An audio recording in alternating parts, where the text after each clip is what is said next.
నాకు చాలా బాధాకరంగానే ఉంది. ఒకవైపు సజ్జల కుమారుడు, రెండో వైపు పెద్దిరెడ్డి కుమారుడు ఇద్దరు అరెస్ట్ కావడం. వీళ్ళిద్దరు ఫ్యామిలీస్ నాకు పర్సనల్గా పరిచయాలు ఉన్నాయి, బాగా ఫ్రెండ్స్ కూడా. బట్ రాజకీయాలకు వచ్చినప్పుడు వాళ్ళ రాజకీయాలు వాళ్ళది, మన రాజకీయాలు మాది. ఇప్పుడు దీనిపైన అరెస్టుల దాకా వచ్చింది. మిథున్ రెడ్డి, భార్గవ్ ఇద్దరు కూడా అభివృద్ధి అయ్యేవాళ్ళు. దానిపైన అరెస్ట్ అయితే రాజకీయం చేయాలని చెప్పేసి అని ఖర్చు సాధించారని చెప్పేసి కొందరు అంటున్నారు. అయితే ఒక మాట చెప్పాలి, రాజకీయాల్లో ఖర్చు సాధింపు జరుగుతున్నాయి. అది ఇప్పుడు కాదు, 10 ఏళ్ళు జరుగుతూ ఉన్నాయి.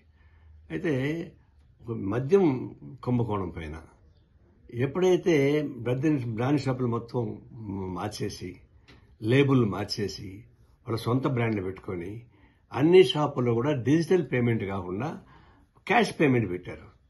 జనరల్ ఇప్పుడు అంతా డిజిటల్ పేమెంట్ జరుగుతున్నాయి. మరి క్యాష్ పేమెంట్ ఎందుకు పెట్టాలి? పెద్ద మొత్తం జరిగేటువంటి రోజు వరకు అందువల్ల ఎప్పుడైతే క్యాష్ పేమెంట్ పెట్టారో అన్ని రకాల అనుమానాలు రావడానికి అవకాశాలు ఉన్నాయి. దాని నుంచే ప్రారంభమైంది. చివరికి అది సీట్ దాకా వచ్చింది. వాళ్ళు అన్ని రకాలుగా బయట పెడుతున్నారు.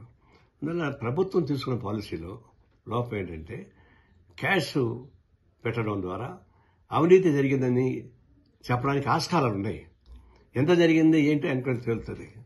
తర్వాత దీని పనిష్మెంట్ అంటావా? చాలా ఎంక్వైరీ జరుగుతాయి, జైలు పోతారు, తర్వాత ఇప్పుడు విముక్తి అవుతారు, అది వేరు. కానీ భవిష్యత్తు ఉన్నటువంటి పిల్లలు ఈ విధంగా అయిపోవడం అనేది వాళ్ళు జాగ్రత్త తీసుకోవాల్సిన అవసరం ఉంది. రాజకీయాలు బాగా దిగజారిపోయేటువంటి ప్రమాదం వచ్చింది. దాని విషయంలో ప్రభుత్వం చేసే తప్పులకి అందరూ బలవుతున్నారు. దీన్ని గుణపాఠంగా తీసుకోవాల్సిన అవసరం చెప్పేసి తెలియజేస్తున్నాను.